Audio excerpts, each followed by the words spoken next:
Uyg'ur xalqining faxrlik yozuvchisi Zordun Sabirning Şinjan Yoshlar O'smirlar nashriyoti tarafidan nashr qilingan Ana yurt nomli romani. Bu roman Biliqut shirkatida ovozga elinib, Biliqut to'rida anglatildi. Uning qalbida g'azabdan boshqa hech nima yo'q. Fikrlari xavf ostida. Dadasi izderaksiz. O'zi maktabidan ayrilgan. Gerçi dağınıq baybarası Rahimcan onunla his taşlıq qılayotgan bolsa-mı, onun müşkilatlari his taşlıq bilan yengillab qalmaydı. O avladıdan tartib, mushu zaminning xo'jisi bo'lib kelgan Eli dehqonning o'g'li. 30-yillarning bu kunlariga kelganda o'z uyida turishqimi amalsiz qolgan. Bundaq tengsizlik 200-300 yillar ilgari Amerika qit'asida indianlarning beshiga kelgan. Afrika negerlarimi bu kunni ko'rgan. Bu Ziyoddin oilasining fojiasi emas, butun Uyg'urlarning beshiga kelgan qora kun. U o'ylagan sir g'azablanadi.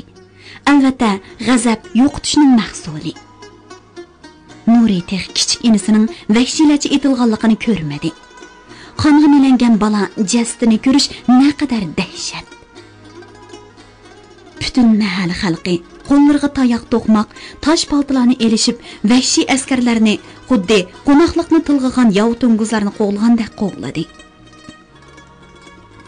Bichar balalar askarlarni ko'rib, xuddi ularni qo'g'dab qoladigandek ishtini yetilab o'giziga chiqib olgan ekan. Sadda balalar nutq o'qining shuncha yiroqdan kelib jon oladiganligini na'dan bilsin? Nuri texi bu balalarning jasdini ko'rmadi. Mahalla xalqi o'nkirab yig'ilishib, hamroni onasining yeniga hamroh qilib ko'mginni u texi bilmaydi. Uning qalbidagi g'azab va himsining mahsuli.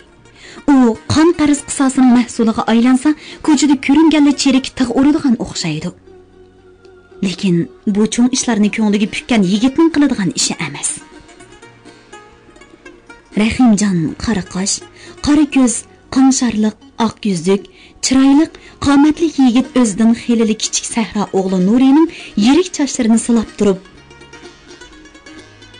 "Nuri, yolg'iz nafrat bilanla bir vahshiy hokimiyatni og'dirib o'tkili bo'lmaydi. Shinsay hokimiyati hozir Sovet ittifoqining Jungo Kommunistik partiyasining qo'llashiga ega. Ammo Shin hamon bir kuni egillarini tishlaydi. Jungo Kompartiyasining Xinjiangda turishli vakillari Dengfa degan kishilar Shinsay kelib chiqishidan aytganda qarniyat miltariz. İddisidan aytganda yarli xoqon, harakatidan aytganda bo'ri nasllik to'ng'oz debdi. Mening bir rus og'inam bu gapni menga deb berdi. Nurg'un rus og'inlarim shingdobani tillaydi. U hamon egisini tishlaydi deyishidi. O'ylamamsan, hozir hammali ish chatoq, pul paxallashdi. Mal bahosi kundan kunga o'rlayotdi. Amaldorlar bilan oshko'z baylar zo'rliq, zo'mbo'liq qilyotdi. Xiyonat, poraxo'rlik avj elib, xalq kun ko'rolmaydigan holga yetdi. Bundaq ahvolda xalq cho'qim qo'zg'aladi. G'ani o'g'irning odamlar hozir ko'payotdi. Bir boy Qashqar orqali Angliyadan nurg'un qurol setib olib, g'anilarga chiqartib beribdi. Xalqimiz harakatga keldi, Nuri. Bizni bir kuni Sovet ittifoqimi, Jungo Kommunistik partiyasini qo'llaydi. Biz qurolliq inqilobga tayyorlanishimiz, Xinjiangdami oktyabr inqilobini qo'zg'ashimiz lozim. Nuri siyosiy so'zlarni yaxshi ko'radi, lekin u gaplar bugungidek ta'sir qilmagan edi. U o'rindan irg'ib turib, "Mening jinim olqinimda, bu jinimni xalqni zulmdan qutqizishga otidim" devatdi. Rahimjon kulib qo'yib uning mursiga qo'lini qo'ydi. "Texi sening uyingda menikida qonliq fojia bo'lmadi-ku. Bizning oila buningdan 5-6 yil burun qirg'in qilingan" dedi u tartib. "Men shu qonliq manzirini o'z ko'zim bilan ko'rgan. Sen bizni cho'ngboy, hukumatning himoyasiga ega deb o'ylaysan. Yo'q, zo'r bo'lganda hukumat degan baylarni ko'proq o'ltirdi texi. Bilasan-ku, mening tuqqanlarimdan hozir Sirojidin boy turmada. Mas'ud kichik dadam Nanjingda. Bu to'g'ri sentabrda Sirojidin boy akam bilan Akbar, Abdulaziz degan akallarim Urumchidan qaytib kelyapsa, Aleksandr deganlar ularni yo'lda qo'lga olgan. Ondan Urumchiga olib Shinsayning turmisiga solgan. Akbar akam o'zini mutham deb tillagan o'risni, "Sen o'ris mutham" deb qo'yibdi ekan. Şangdobanның çerekleri akamni 9 qush bilan chekisdan qisib, ko'zlarini chashirib chiqarib atgan ekan. Akam shunda qiynalib o'lgan. Abduz akamni 500 qamchi urib qiynab o'ldirib atgan. Yana texi Rahimjon o'pkidab yig'lavatdi. Yana texidan keyin tuvandagi hikoyalarni yig'lab turib so'zlab berdi. 1933-yilning oxirida Van Qadir, Zazaza, Lever Taysaxun degan Tungan baylari Hajitoning Jin sho'ringa qarashliq bir yang askar bilan birlashib, G'o'jada isyon ko'tarib shaharni bir hafta so'raydi. Tarbag'astaydagi nomli Sovet askarlari G'o'jaga Shingdobanga yordam bergili kirib, zambirak etib Tunganlarni bostiradi. O'rus askarlari Rahimjonning Dilshod ismli Sovet ittifoqida o'qib kelgan bir navra aksi bilan Zeynavuddin bayning 40 necha urug' avlodini mükünüp olgan qo'ruvdan haydab ochib etib etdi. Balaga chidamay Zeynavuddin bay yugurib chiqsa, uni etib etdi. Qolganlar eshiklarni chang taqab, qo'shni qo'ruvdagi Helim Qozoq degan odamning samonligiga müküp oladi. Saram Momay ishki jasadni yo'tkashga odam chiqaradi. Shu chaqda eshiklarni cheqib, Sovet askarlari yana kiradi. Maryamxon Momay 4 askarning oldiga yugurib chiqdi. Ahat kapir, erimni attın, oğlumni attın, canның ayg'uchiligi qolmadi, deb varqiraydi. 4 askari bir Momayga 4 paydan o'q atadi. O'ruslar ularning butun mol-mulkini, uy besatini bulab ketadi. Rahimjon tamdan ortilib Sovet konsulxonasiga kirib, rus ag'inalarini boshlab chiqadi. O'ruslar ahvolni ko'rib, "Xafa bo'lmanglar, xushmaslik bo'pti. Tungan oilasi deb ma'lumot bergan ekan. Sizlarni Tungan deb aytib qo'yibdimiz", deb javob beribdi. Rahimjon bu qonliq voqeaning shohidi. U nohaq o'lim, begunohning qini qanchalik azobli ekanligini biladi. U hozirgacha bu voqeaning uqishmaslik ekanligiga zodila ishonmaydi. Ba'zilar Nanjingga qechib ketgan kichik dadang Mas'udga qarata o'shmanlikdan bo'lgan ish deyishadi. Sabir Hojiyevlar tarixiy hammaga 5 qo'ldek ayon. Ular o'stan chepib, yer echib, eli tuproqini ko'kartganlarning biri-ku. Rahimjon osh Sabir Hojining navrisi. Sabir Hojining qizi Xasixon xonimni Qozondan G'o'ljaga ko'chirib akelgan bir No'g'ay bayga yotliq qilgan. Ular bola yuzi ko'rmagan. Shunga Nusratbay Rahimjonni hadisi Xasixonga beqib berishga bergan. Avzalning uyi O'rus konsulxonasiga yandosh bo'lg'achqa Rahimjon rus bolalar bilan o'ynab cho'ng bo'lgan. Sabir Hojilar bola chaqasini Ulili degan rus oila maktabida o'qitib tarbiyalagan. Keyin ularni Abdurahmon apandi tarbiyalagan. Ular bolalarga tabiiy, ijtimoiy fanlarni o'tgandan boshqa axloq va Yevropa madaniyatini singdirishga alohida e'tibor bergan. Shunga Rahimjon gap so'zi siliq, muomalada adablik cho'ng bo'lgan. Bo'libmi Rahimjon jamiyat ishlariga alohida qiziqadi. Uning ikkala oilasi ruslar bilan savdo qilib, rus tatarlardan do'st bo'lib, turmush odatida tatarlashgan oila bo'lsa-mu, Rahimjon doim o'zining mush tuproqining egisi bo'lgan Uyg'ur ekanligini unutmagan. Og'inlardan biror chaqchaq bo'lsa-mu, "Ishak" deb qo'ysa, u darhol tatirib, "Sabak" deb ruscha javob qaytaradi. U doim do'stlarga "Mening 7-bovam otishdim. Ammo shu buvamning ayoli mening 7-momam naq mush yerlik. Dada jamatim iliga kelgili 270 yil bo'ldi. Ona jamatim 1000 yildan uzoq tarixga ega G'o'ji dehqoni deb maqtanadi."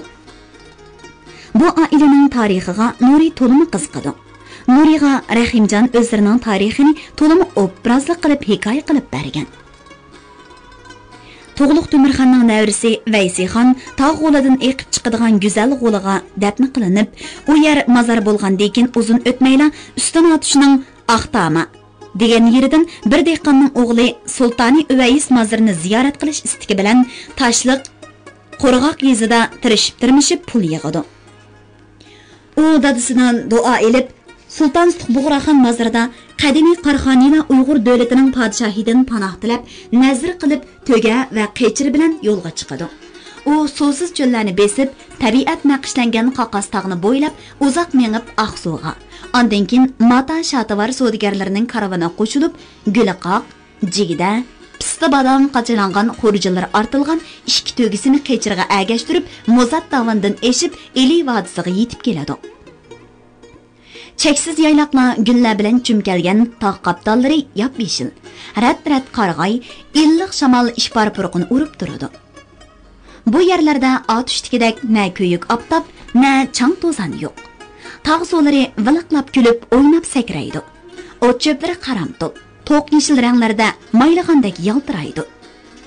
Yigit tugi qichirini ajoyib yo'g'on qarg'aylardan yasalgan salg'i selib sho'x ili daryosidan o'tkazadi.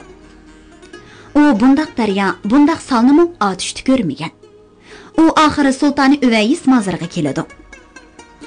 Mozori necha kishining kuchiga yetmaydigan terak qor yog'ochlarining orasida ekan. U yerdami heliq sho'x suv, heliq ishbar havo. Yigit yerga zaminga oshiq bo'lib qoladi. U Sultoni Uvayis mozorining shayxining shotvar ko'nglak kiyib, beshiga mata yog'liq chigib, yalang oyoq yuradigan chiroyli qizig'ini oshiq bo'lib qoladi. Eli vodisidan ketmasga va'da berib, shu taranchi qiziga o'ylanadi. Tunji o'g'liga Temir Qo'za deb ism qo'ydi. Temir Qo'zidan Po'lat Qo'zi ismli o'g'il tug'iladi. Temir Qo'za o'g'lini o'qitadi. O'g'li Po'lat Qo'za Bulukay yesidan o'ylanadi va yuzbegi bo'ladi. Uning qo'l ostida Bulukay bo'rosin, Qo'listay degan 3 say suyini panoh qilishgan Uyg'ur dehqonlari bor edi. U saylarning suyini bo'zg'a boshlab o'stan chepib, bo'rosin Avruz yezillarini bino qiladi. Janubiy Shinjongdan jazolanib chiqqan Uyg'urlar bu yerlarda dehqonchilik qilib, Chiyalong hukumatini boqadi. Ma'zamzod hokim davrida Po'lat yuzbegi Qosh daryosidan boshlangan Oq O'stangni 1762-yili qurilgan harbiy hokimiyatning markazi Suydun ko'ragi yetkazadi. Po'lat yuzbegi xushalliqida O'stangda eqib ko'ragicha borganmish. Buning G'ojak yuzdan Arvuzga oqadigan Sadang O'stang, Seg'iz O'stang degan tarmoq o'stangrim bo'pti ekan. G'o'ji yezilari ko'payib, bo'z yerlardan ko'karishida Po'lat yuzbegining to'pisi cho'ng bo'lgan. Uning to'pisi hisobiga shu chaqning hukmdori Ma'zamzod G'o'jiga Tayji mansibi tekkan. Shuning bilan u Hekim Tayji, Hekimbagi degan nomga ega bo'lgan. Po'lat Qo'zining Bayqo'za ismli o'g'li Arvuz yezida o'tirgan. Uning 5 o'g'li bo'lgan. Ulardan Sabir, Sodiq, Turdi yuzbegilar katta nom chiqargan. Sabir Buxorodan kelib, Arvuzga o'rinlashgan bir o'zbek olimiga o'zining qizini bergan. Ondan cho'ng o'g'li Ahtamni shu o'zbek olimiga qo'shib Buxoroga avatib o'qitgan. Ahtamdan boshlab bu avlod chet el bilan berish kelish qilgan. Shundan boshlab Ahtam bir chatdan o'qib, bir chatdan savdogarlik qilgan. 3 yildan keyin Iliga qaytib kelib, qozoqchilik bilan shug'ullangan. Nurg'un charvaga ega bo'lgan. Shu chaqda uning singlisi Maymunaxon Germaniyadan teri xurum zavodi akirgan Musaboyevlarning eng chevar o'g'li Bavudunbayga yotliq bo'lgan. Ahtamboy o'zining teri mollarini zavodga yo'tkab, kuyoqlining yordami bilan boy bo'lib, dadasi Sabirni haj qildirib, Sabir hoji degan nomga ega qilgan. Inisi Mas'ud Turkiyaga o'qishga avatgan. Mas'ud u yerda o'rta maktabni tugatib, meditsinada o'qigan. Bu kishini Uyg'urning tunji zamonaviy doktori deyishga bo'ladi. Ahtamboyning bolalari Sirajiddinboy, Akbar, Abdiz, Hamidlar Sirajiddinboyning o'g'li Adham, inisi Mas'ud, apandining o'g'li Ar Tug'urlar Turkiyada, Nanjingda o'qigan. Sirajiddinboy 1930-32-yillari Rossiya orqali Berlinga davolanishga borgan. Ular shunday qilib dunyo bilan tanishgan tunji Uyg'ur taranchi boylari bo'lib qolgan. Hozir Nurining ko'ngliga tasalli berib, Yevropada yasalgan taxtayliq uyda tulki terilari selingan naqshlik Rossiya o'rindiqlarida o'ltirib, yuqorqi tarixni salmoq bilan so'zlab berayotgan yigit ashu Sabir hojining 2-o'g'li, Nusratboyning 2-o'g'li Rahimjon. U o'zini Sabir Hojiyev degan familiya bilan ataydi. Uning kiyinishi kostyum burulka, xurum shiblit, oppoq ko'nglak, chiroyli galstuk. Chachlari qapqara, salpal budur.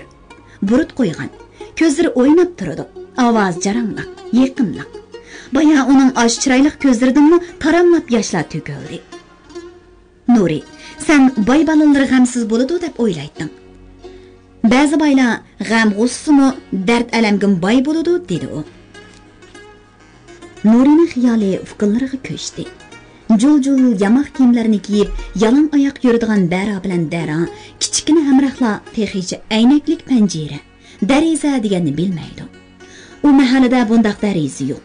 Darizalarga parda tortish, tortqandimi esil yepak pardalarni tortish, balki ularga kulgulik to'yila. Tekchiladimi gullar. Gul degan bog'da bo'lmamdi. Panjarada nima qiladi? U yer degan sut qaymoq qo'ydigan yer emasmi? Simkaravat degan o'zichil langshib turadi ekan. U yaxshi saganchuk ekan.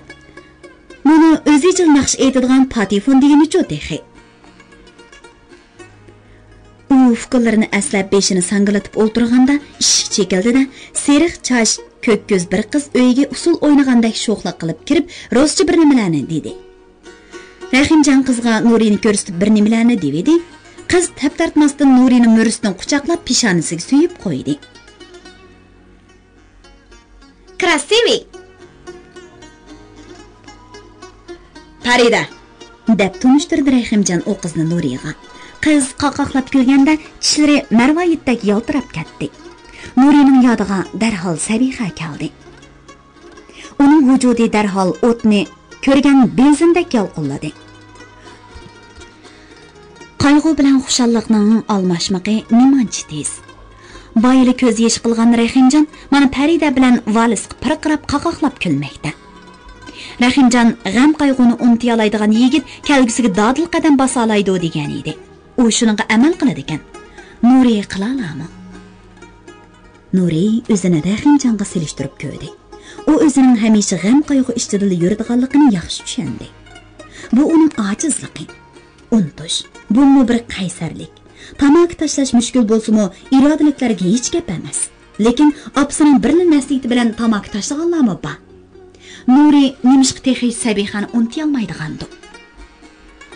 U yodiga yassa, vujudi quyunga yuluqqan qo'raydek silkinadi. Ota-onasi yodiga yassa, ko'zlariga yosh keladi. Fikrlarini o'ylasa, gelidan g'izo o'tmaydi.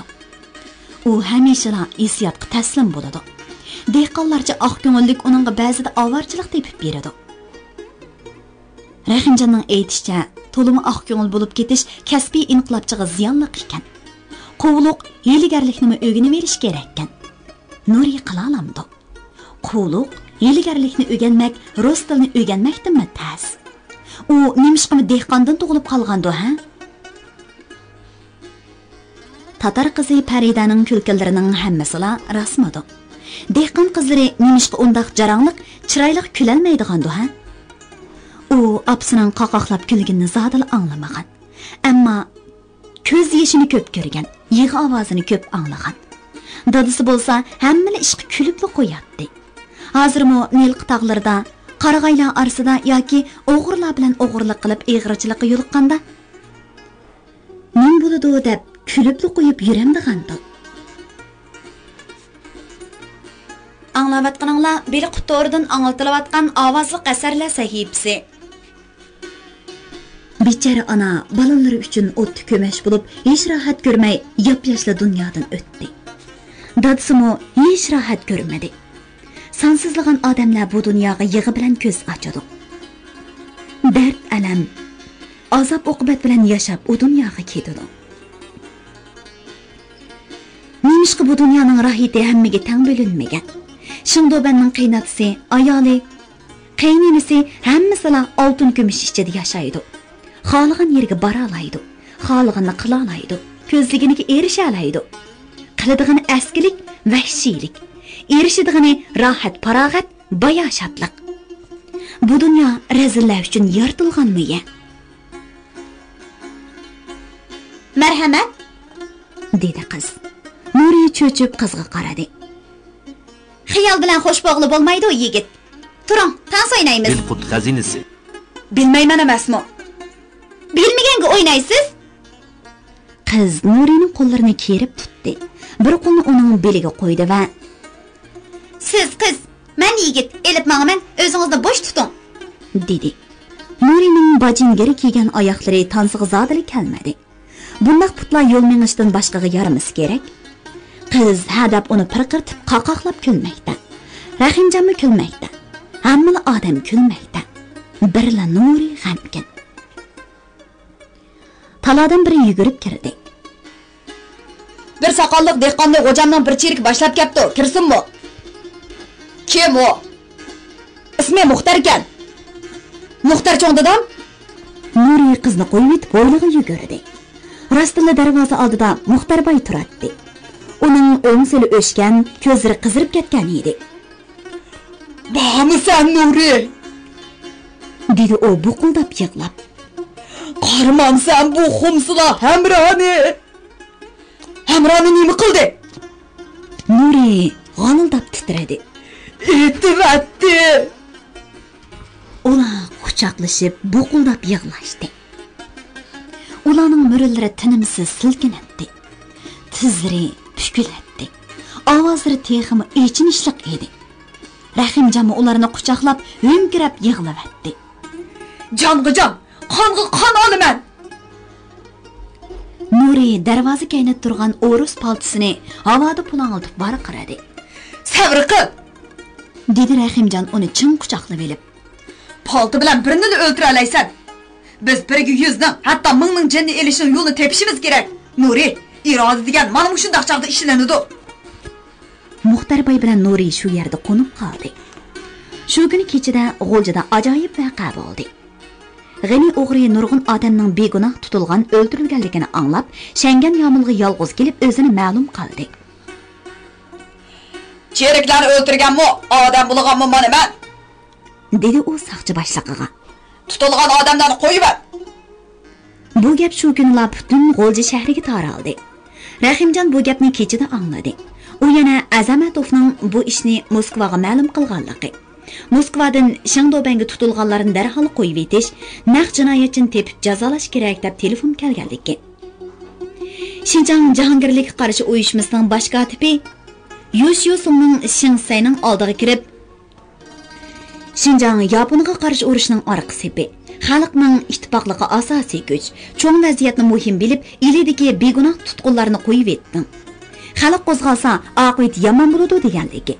Urumchidagi Uyg'ur uyushmasi Xinjiang instituti qatorliq maktablarning o'quvchilarining namoyish qilganligi, ularning olti buyuk siyosatni to'g'ri ijro qilaylik deb shuar to'g'laganligi. Leninchi saqchilarga namoyishchilarni bostirishga buyruq berganligi. Lekin Shinsay Jungu Kommunistik partiyasi vakilining va Sovet konsulining fikr bilan odam tutish buyrug'ini bekor qilganligi qatorliq ishlardan xabar topgan edi. G'ani o'g'rining o'zini ma'lum qilganini anglab, Rahimjon andishiga tushdi. Muxtarbay qarigiri etining g'anjug'isidagi oy paltini polanglatib, dehqonlarni boshlab kirib, yomillarni tubtuz qilib etaman deb varqiradi. Nuri bo'lsa, o'quvchilarni namoyishga tashkillayman deb darvozaga yugurdi. Rahimjon ularni to'rab, "To'xtanglar, oldiraqsonlik qilmayli", dedi. "G'ani kamni aytib atmisan, qutqizib olaydi deymiz." "Atalmaydi. Chioslan uni etib qo'ysa, beshiq bola topadi. O bo'zaklarni atalaydi." G'ani kamda qo'rqidi ekanda. G'ani kamning odamlari ko'ch-ko'chida marab yotadi. Chioslan buni biladi. Cheqilib qo'ysa, bola qoladi. Rahimjon ularni uyga qaytirib kirdi. O'zi shaytonchaq minib, sirtqi mengetib ularga, "Men kelguchi eshak chiqmanglar. Sirt hozirmi xatarlik? Men tushib qaytib kelaman." deb chekiladi. Muxtarbay o'ylidagi etining g'aymada. At to'nugundan beri hech nima yemay, tangshirilgandek shippida bo'lib ketdi. Munobayning qo'rosida at yegidek bir narsa yo'q. Hammani yer sirlangan yog'och. Pa, bundaqmi uy bo'ladi ekan? Ish bo'lmasa, bir bog' qo'noq shex tepilsin-chi.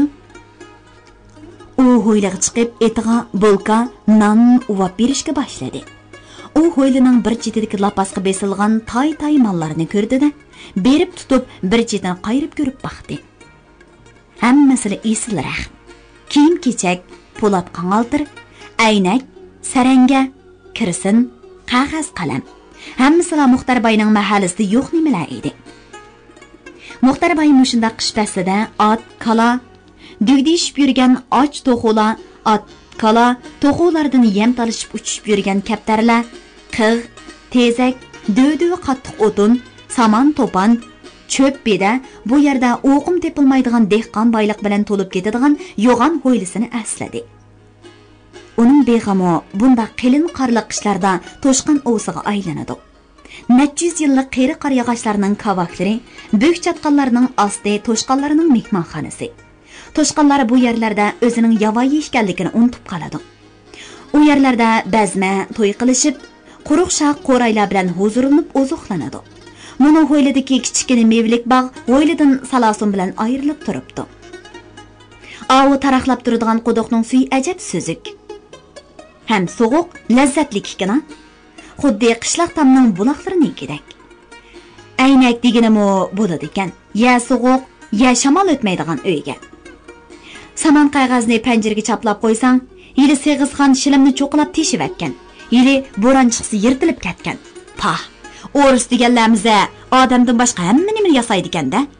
Munu Rahimjon degan balo apandimikin desam, savdogar ekan emasmi? Savdogar turib dunyoning cho'ng-cho'ng gaplarini biladi-kana.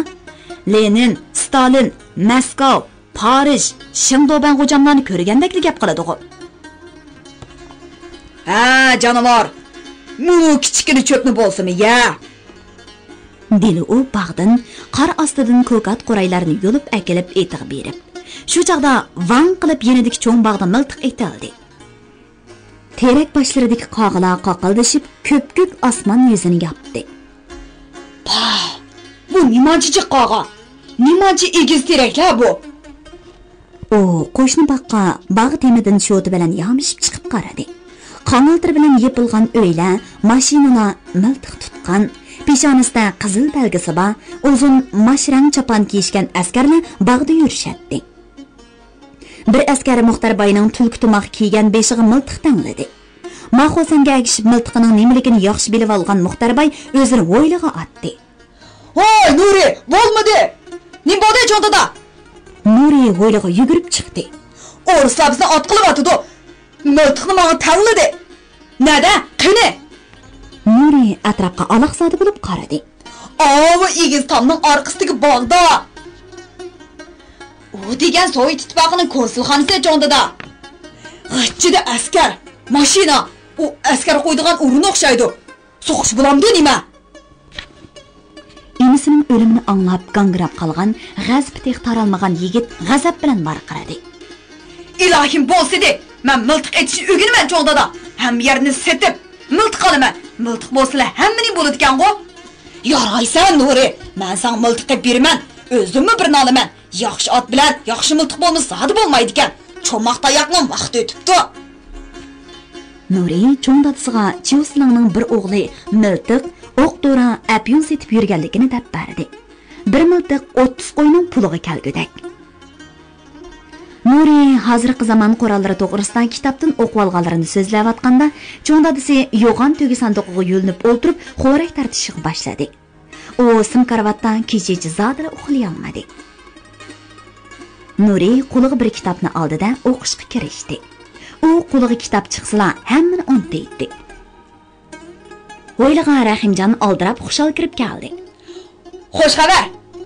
dedi u taxtayliq peshayvonni oldirab chiqib. "Xanikamni qo'yib etibdi." "Nima?" deyishdi Nuri bilan Muxtarboy uyqu va kitobdan tangni uyg'onib. "Rasma?" "Ras, oqshom G'anikam turmay kirgan ekan. Yolg'iz kirgini qarab, uning bir hiylis bor o'xshaydi deb saqchilar qo'rqibdi. Uni yolg'izni bir kameraga solab 5 otar tutgan 10 cherikni post qo'yib, Chiyosonga ma'lum qilibdi. Chiyoson tutqanlarni qo'yib etishga buyruq beribdi. Harbiy holatni bekor qilibdi. G'anikamni darhol bir ying askar himoya qilib Urumchiga yo'tkazishga buyruq beribdi. Shu chaqda ikki donliq boy Chiyosonga G'anikamning sizga qolgan so'g'isi deb 4 parcha kesak oltin, 2 parcha zix oltin taqdim qilibdi. Ular G'ani o'g'ri Chiyosonga topgan pulning yarmini berishga va'da berdi. Chiyoson har yili 500 to'yaq qo'y, 100 ot, 100 kalga ega bo'ladilar deb qo'shib qo'yibdi. Chiyoson degan apyunkash pul bo'lsa hammada kechalaydi. Ondan darholla G'anini qo'yib etinglar deb buyruq beribdi. Bugun cho'ng yig'in ochib Chiyoson so'z qildi. Oltibek siyosat bizning eng muqaddas qibla-nomimiz. Ittifoqlashib Yaponga qarshi turish bizning sho'arimiz. Hozir turmini bo'lganlar tutildi. Jamiyat tinchlandi. Ishlarni yaxshi ishlayli. Mana bu Shindobanning umidi debdi u. Pah, oladigan o'lib, o'ltirdigan o'ltirib, ajabdan jeydi-kana, dedi Muxtarboy. Begunoh o'lgan xalqning, ayollar, bolalarning da'vosi yo'qmikan? So'rg'i yo'qmikan? O oltinni olib tinchigan bilan biz tinchimaymiz. Ukam Rahimjon, qancha olsangiz eling, men 2 miltiq, bir pay o'q joylab bering. Bo'ladi aka, miltiqiga bo'lsangiz oz kun ta'xir qiling, dedi Rahimjon. Xalq uyg'onib miltiq qo'l so'zisgan deyman. Mana bugun bu orzuyimning amaliyatini ko'rdim. Muxtarbay shu kuni Nurini qaragirga mingashtirib, qadimiy karvon yo'li bilan shahardan mahallasiga qarab yurib ketdi. Hamma yoq qilin qor, shahar ko'chalari harva, chanlar bilan to'lgan. Tashlabkida yanala do'konlar ochilgan. Bozorda odamlar mix-mix. Xansu bozorida yo'lning chetiga daq yerda ko'mir cho'g'i do'ylangan. U yerda jo'l-jo'l ko'rak jo'ma, kigiz paypoq, pirmi cho'riq kiyishgan. Tizlari ochiq namaratlar dugdishib o'ltirishadi. Bular madikarlar. Ular mushmadikar bozorda xaridor kutib soat-soatlab turishadi. Mursidagi katman gurjaklari badallari bilan tang titrashgan bu odamlar mayda pochoqlari chavat bo'lib ketkichi o'tqa qoqlanadi. Ular badaniga harorat topgan hamon qo'rsqining ochliqini yodiga elishadi. Lekin ularda qo'rsoq to'yg'izadigan mahorat yo'q. Ular bir kunda bir qattiq nonga ega bo'lsalar, hayotdan rozi. Ular kashda bu shaharning Qoridung, Taqchi degan mahallalardagi azon danglarning quruq bo'ri silingan yotoqlarida tiqilishib, sig'dilishib yetishadi. Ularga hech kim parimi, sadiqim bermaydi. Ular bu narsalarni tilamaydi. Ular har bir kunini ana shunday titrab g'alaldash, qo'llarini puvlash bilan och-yalang'och o'tkazadi. Bular gunohkor emas. Oq ko'ngil emgakchilar. Ular nanalardan g'o'lji deganning bir irqida oltin, bir irqida kumush oqarmish deb anglab, uzoq yo'lni piyoda besib, dengiz yuzidan 7800 metr egizlikdagi muzat davolaridan ish bu yerga baxt izlab kelganlar. Ular birining bir tiyin pulga ko'z olaytmaydi. Birini behud ranjitmaydi. Kimni ko'rsa, ikki qo'lni ko'ksiga qo'yib, egilib salom berib turadi. Ularning bu yerga hukmron bo'lish tamasimi, g'arizimi yo'q. Qo'rsq to'ysalar, avdimbizdan ko'miri tushmaydigan eshaklarga o'xshash umr bo'yi qul bo'lishga rozi. Muxtarbay bu xil odamlarni ko'p ko'rdi. Ular bilan birga yashadi. 4 yillik musofirlik uningga bu odamlarni tunishtirdi. Bay balalarda yo'qliqlarning ularda borligini ko'zi bilan ko'rdi. Shunga u bu yetimchi deb ataladiganlarga alohida amroq. U Xanzu bozoriga kelib bir samsxona oldi to'xtadi. Qancha samsam bor, ey Qashqoliq?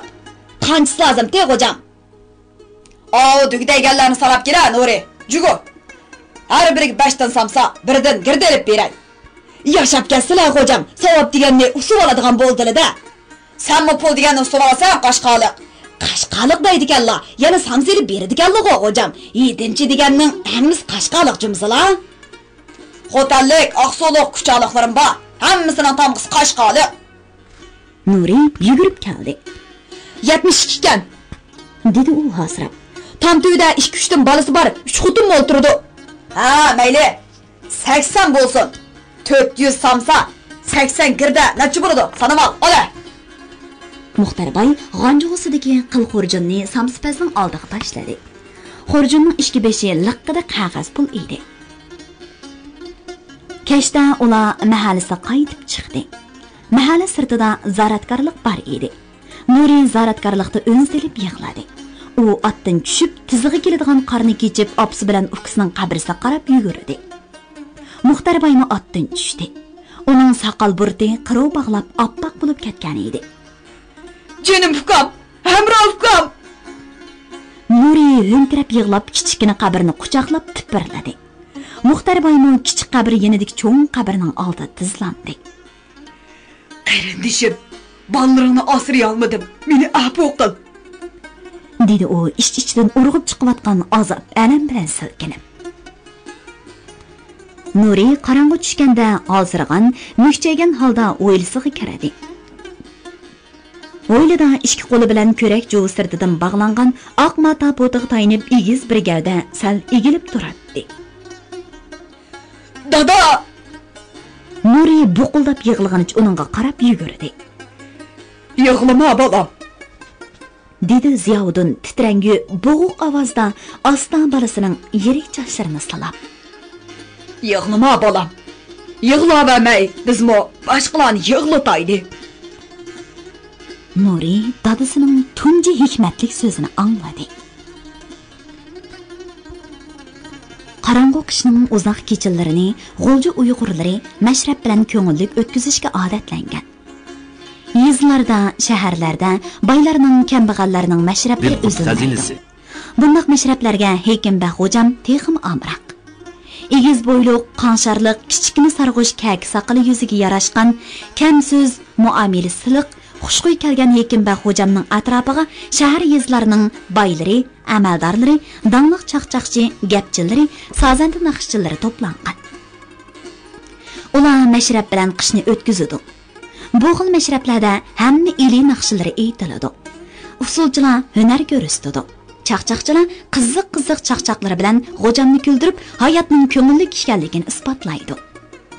Xo'jam bu xil mashrablarda hukumat, siyosat va jamiyatdagi cho'ng ishlar to'g'risida gap qilishga ruxsat qilmaydi. Naqsha, usul, chaqchaq, yeyish, ichish mana bu mashrabning barliq mazmuni. Xo'jam qatnashgan mashrab al ichida hurmatga ega. Bu mashrablarga hamma odam zo'qlanadi. Lekin qatnasha oladiganlar to'lama az. Xo'jamning ko'ngliga yiqish albatta shartlarning birinchisi. Bu mashrabga qatnasha olganlar kerilib mang'alaydi. Cho'ng-cho'ng so'zlayalaydi, obro'y va foyda topalaydi. Abdumar Mingbegi o'ziga o'xshash yezi kattalaridan Ma'sum Shangyu, Baham Shangyu Tursunbaylarni elchi qilib yurib, 2 yil etishib bir mashrabga bu yil oraliq qatnasha oladi. Bugungi mashrabning sohibxonligi uning. O shahardagi uyni bo'ltirdan beri mushu mashrab uchun qaytadan echib yopdi. Ast ustini taxtayla qilib, qopqoqliq darizalar qo'yg'izdi. Darvozani ko'ksirlatib, tomlarini oppoq haqlatdi. Asiya xonimning degini bo'yicha mehmonxonni esil yepak pardalar, gilam, yepak yekandazlar bilan, mamuq yostiqlar bilan bezab, kishilarga zo'q bergidek holga keltirdi. Tatar ayolining Sabiha, Pariha ismli qizlari uchun ayrim uy tayyorlab, sim karavatlar, ustal o'rindiqlar, kitob ishkablarini yasatdi. Mana bugungi mashrabga G'ul shahrining kattallari to'liq keldi. Birla Nizarxon xo'jam uningga "Mashrabmi bu, eg'izmaylashmi?" deb qo'pol javob berdi va kelmay qo'ydi. Lekin buning bilan Abdumar Mingbegining ro'yi tushib ketmadi. U ichida "Xat to'xta, sening do'tayliging tartib olmasam" deb qasam ichdi. Bugünkisi ishning beshi. Kim biladi, 1-2 yildan keyin Nizarxon xo'jami Turdaxunbaydek xoin bo'lib turmidi o'lamdi o'texi. Shundaq bo'lsa, Shingdoban o'ziga sodiq odamni do'tay qiladi-da, Abdumar Mingbegiga yaqinda o'z sadoqatining birinchi qadami qilib, Chiusilinga 2 ziq oltin bilan bir maxfiy xat akirib berdi. Xatining mazmunini o'zi biladi. Nizarxon xo'janing ustidan yozilgan bu xatida turmaga kirguchi Ziyovuddin G'ani o'g'rining sherigi. Ziyovuddinning aksi Muxtar Mahosanga askar bo'lib, Shingdobanga qarshi 4 yil o'q atgan. Ularning arxiterigi Nizarxon xo'ja. 9 tara Nilqi nahiylarida hukumatga qarshi qurolliq tashkilot bor. Uning boshlig'i musha hozirgi Do'tay Nizarxon xo'ja degan gaplarni u bekorli yezib qo'ymaganda. Nizarxon xo'ja Qurbon hayitda mazarda bo'ldi. U hamma uylarni Yuzbegi, 55, 15, hatto Namrat dehqonlarini qo'ymay patiladi. Ashu Muxtarbay Ziyovuddinning uylarini hetlab Abdumar Mingbegining bu so'g'isiga dastlabmi qo'ymadi. Texi Qurbon hayit namozida qubbada seriq sallaning bir uchini maydisiga tushirib olib nutq so'zlab, "Parixo'rlikni yo'qotish 6 buyuk siyosatning biri. Mingbegi 105 lar pari elevatidi" degan fikri bor.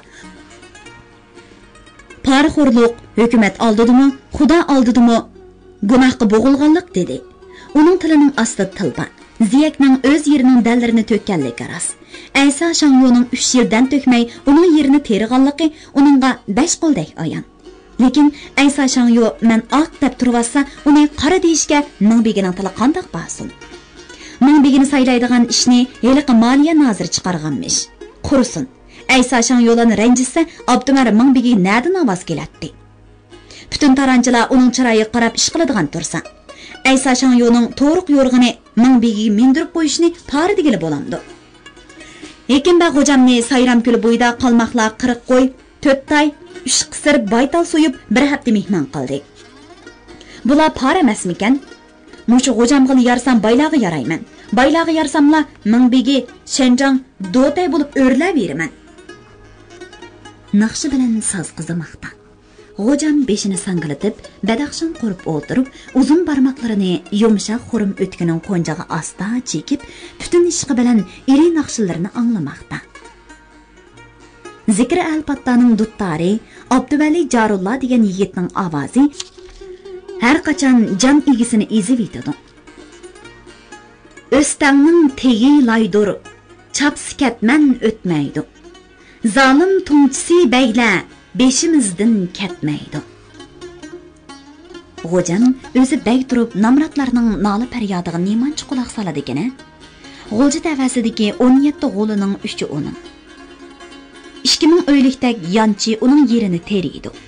Bug'doy chash bo'lganda uning odamlari chiqadi-da, chashni 10ga bo'lib, 8ni dehqonga, 2sini g'ojamga buyuriydi.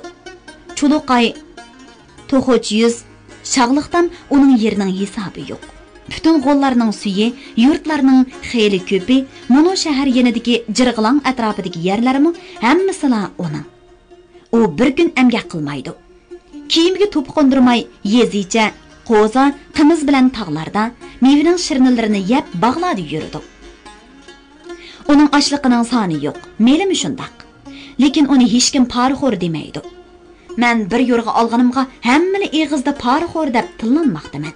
Tex mono g'ojam yana shu ziyakning yalang to'shlarga ko'ngil bo'lib, nola faryod anglashga amroqdana. Naqshlar tugab, marg'ulma oxirlashdi. Lekin tagada zo'ngdib o'tirgan Soyibxon Abdumarimning begining xiyoli oxirlashmadi. "Qo'shqoli qo'y", dedi Ibrohim Kemichi Abdumarimning begini o'qib. "Uxlab qoldingmi? O'shingdan ketdingmi ya?" "Yo'q. Bu yoq olti qo'za.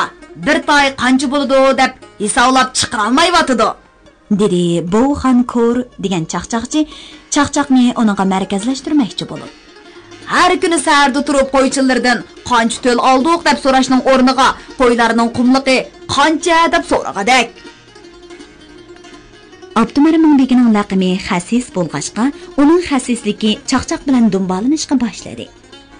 To'xolarga teriqni sanab beradigan xasis, kaptarlar damni ko'p yavasa, Shingdobanga arz yozdigan xasis, Seg'izxon tuxum o'g'irlis qo'rg'oylarini jazolaydigan xasis, Osiyaxon pul sursa bankini ko'rsatib qo'ygan xasis, pul jiq chiqib ketmasin deb tulg'utini izlaydigan xasis, cho'ng o'g'li sarang bo'lib qolsa baxsh chaqirishga chidamay, o'zi baxsh bo'lib pir o'ynaydigan xasis, g'alvirga yamoq soladigan, qiytiq tushgan qini shumab tashlaydigan, shamni bir oy chaynaydigan.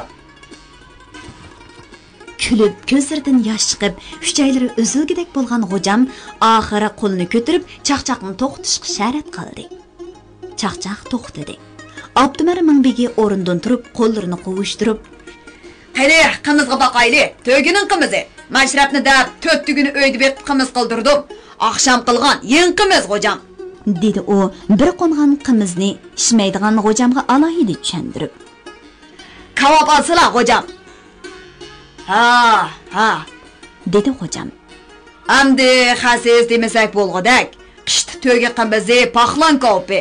Qo'li jiq o'chiqkan. Ko'pchilik yana kulishdi. "Baytal qirsa tart qilishidi, xasis qirsa mardlishidi" degan maqol bor G'ojam, dedi Bo'xan yana chaqchaq boshlab. "Qarasala, munu kavobchi qo'zining go'shida qiladi. Nimishqa erkak qo'zining go'shida qilmadi?" "Sana yenidan qarshi shundoq ko'rindi", dedi Zikri Bo'xanning bir ko'zi alas bo'lg'achqa ko'zga hujum qilib. "Men xato ko'rgan bo'lsam, Abduvali qarab baqsin emsa." Abduvali Jarullaning laqimi qorig'i bo'lg'achqa Bo'xan chaqchaqni u yoqqa yo'tkadi. "Bu kavob qo'y kallasida qiladi ha, Ibrohim aka", dedi Abduvali Jarulla taz laqim bar Ibrohim Kemichiga hujumini to'g'rilab. "Chaqchaq maymoqchi qilib turdi", dedi Ibrohim yenidagi to'kur laqamlik biriga. Qiza, kavob, qimiz mehmonlarning ishtaha ilhomini qo'zg'adi. Ular kulki chaqchaq bilan hilidan hiliga piyolalarni o'ttirdi o'ltirib, qimizni so'rib qo'yib berayotgan kishiga sunishatdi. Kavob to'shig'ichilar o'yladan darvoza yenidagi tegi ambaliq igiz uyga taxtay pallampaylardan yugurishib chiqib tushmoqda. Hamma odam bugungi mashrabdan rozi. Biliqut şirketida ovozga elinib, Biliqut to'rida anglatilayotgan Uyg'ur xalqining faxrlik yozuvchisi Zordun Sabirning Xinjiang yoshlar o'smirlar nashriyoti tomonidan nashr qilingan Ana yurt nomli romanini bugun mush yergacha anglatdik. Davomini atik anglatishimizda davomli anglatamiz. Bu roman Xinjiangning har qaysi joylaridagi Xinhua kitobxonalarida sotiladi. Do'stlarning bu romanni setib olib saqlab qo'yishini alohida tavsiya qilamiz.